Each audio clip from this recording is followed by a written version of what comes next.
नमस्कार दोस्तों। आज हम स्टडी करने जा रहे हैं इडियम्स एंड फ्रेजेस। सभी कॉम्पिटिटिव एग्जाम्स में इनका बहुत बड़ा रोल होता है और हमारा प्रयास रहेगा कि हम इजी लैंग्वेज में इनको समझें।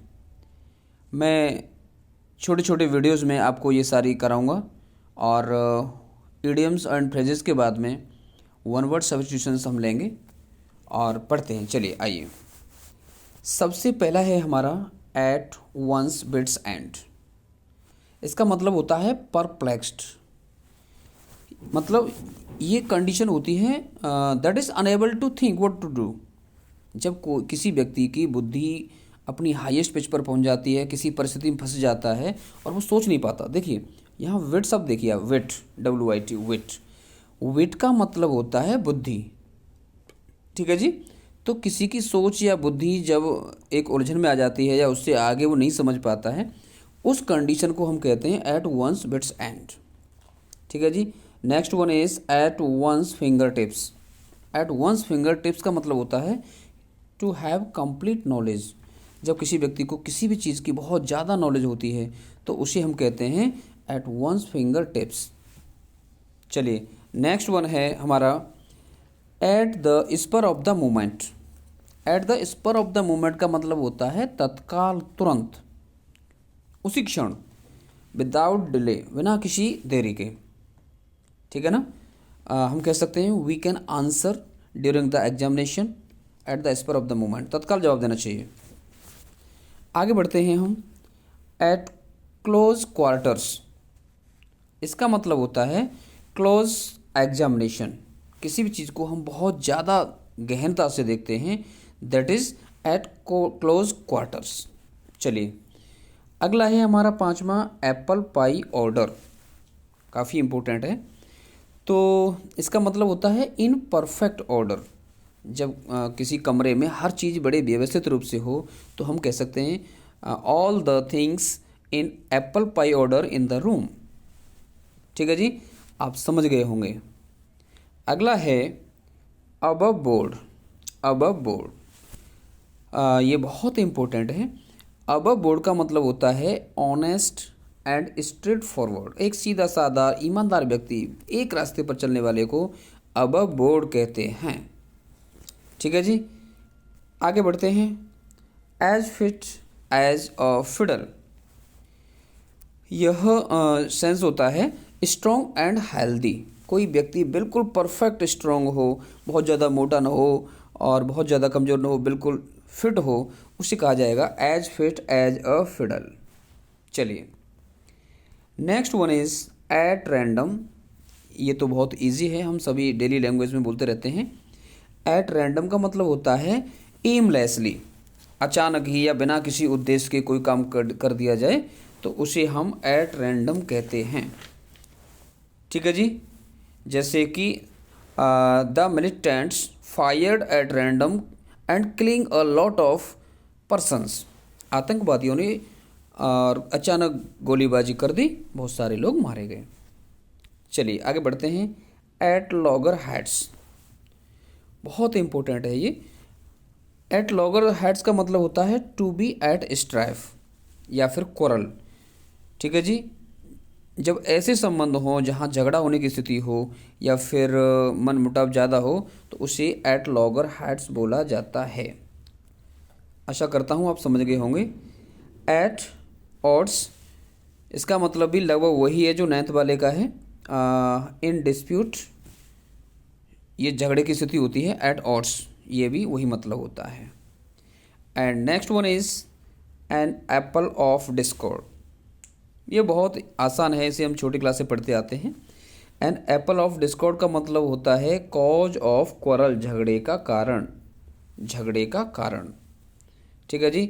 हम कह सकते हैं Kashmir is the cause of quarrel between India and Pakistan. तो ये रहा आपका an apple of discord. Next one is at cross purpose. At cross purposes. ठीक है जी। ये पर्पज है, इसमें एस और जोड़ा जाना है। तो एट क्रॉस पर्पजेज का मतलब होता है हैविंग कन्फ्लिक्टिंग इंटेंशन, मतलब मन मुटाव होना। जब दो या अधिक व्यक्तियों के बीच में आपस में मतभेद की स्थिति बनी रहती है तब हम उसे कहते हैं एट क्रॉस पर्पजेज। इसमें एस और जोड़ लेंगे आप लोग, चलेगा। And next one is at a loss. At a loss का मतलब होता है टू बी कन्फ्यूज्ड, दुविधा में, असमंजस की स्थिति में है, इसे कहते हैं हम एट अ लॉस। ठीक है जी। Next one is at daggers drawn. Daggers drawn का मतलब होता है to have enmity. E N, ये थोड़ा आई इसमें टाइपिंग मिस्टेक है, ENMITY होता है, एन के बाद आई नहीं आता है, तो क्षमा चाहता हूँ, यहाँ पर इस आई को आप ध्यान नहीं देंगे, ENMITY होता है, ये टाइपिंग मिस्टेक हो गई है।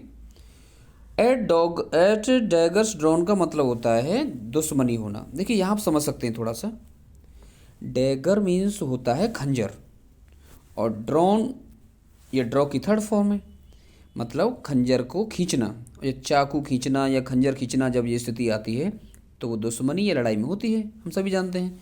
तो इसे हम आसानी से इस तरह से समझ पाएंगे। Next one is at large. At large का मतलब होता है फ्री या स्वतंत्र, बहुत इंपॉर्टेंट है, कई एग्जाम्स में आया है, मैंने देखा है।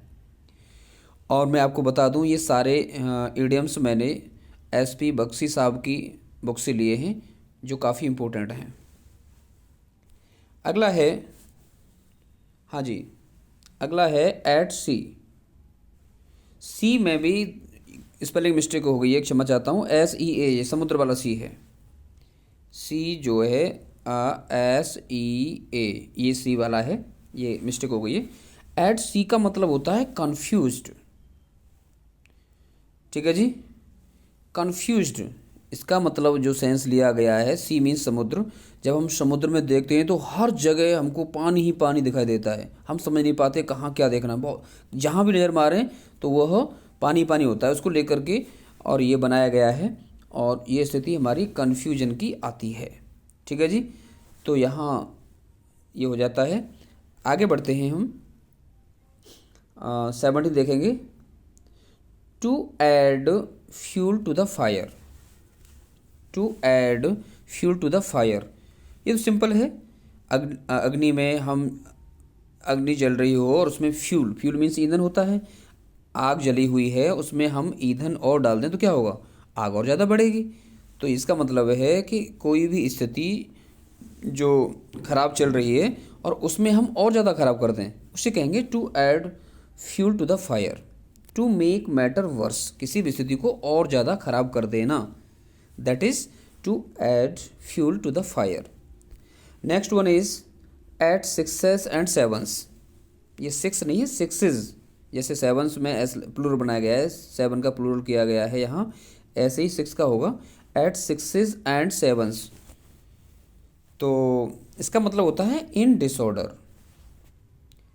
तितर बितर होना, किसी भी रूम में और उल्टा सीधा सामान पड़ा हुआ है, बुक्स कहीं पड़ी हुई हैं, कोई सिस्टम से नहीं है, तब हम उस स्थिति को कहते हैं एट सिक्सेस एंड सेवन्स। चलिए, next one is assume airs. Assume airs का मतलब होता है टू प्रिटेंड सुपीरियरिटी। कोई व्यक्ति और अपनी तरफ से बढ़ा चढ़ा के बात करता है या अपने को सुपीरियर दिखाने की कोशिश करता है, उसे कहा जाता है टू एज्यूम एयर्स।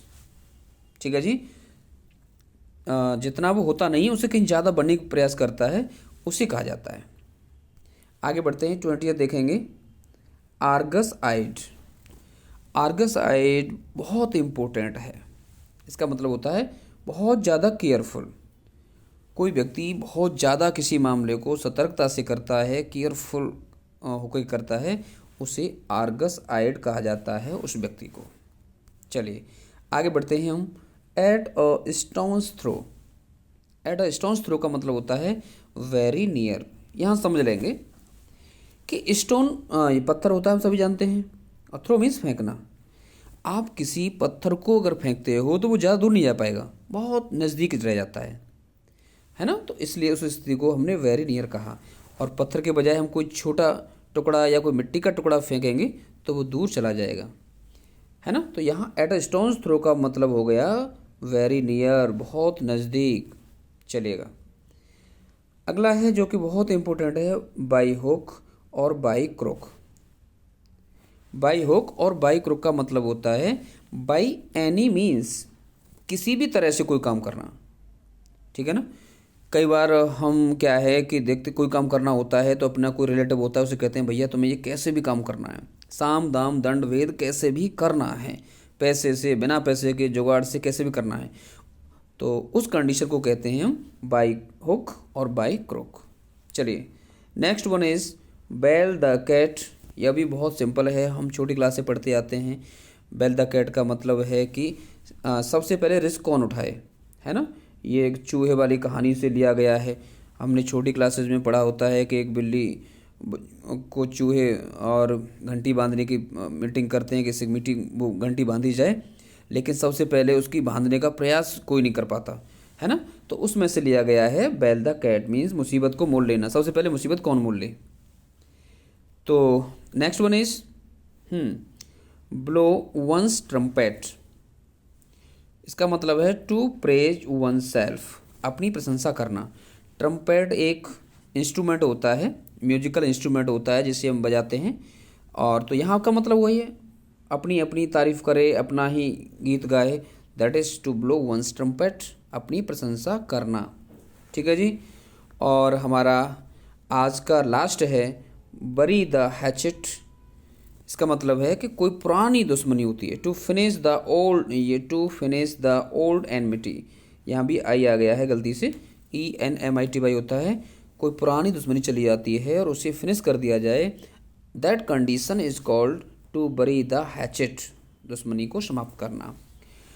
तो फ्रेंड्स, इस तरह से हमने आज इजी लैंग्वेज में ये 25 इडियम्स का हमने स्टडी किया है, और आशा करता हूँ आपकी समझ में आया होगा। इसी तरह से धीरे धीरे करके हम वीडियो से 25-25, 20-20 के अंतराल में ये हम सीखेंगे और एक बड़ा स्कोर बढ़ाएंगे।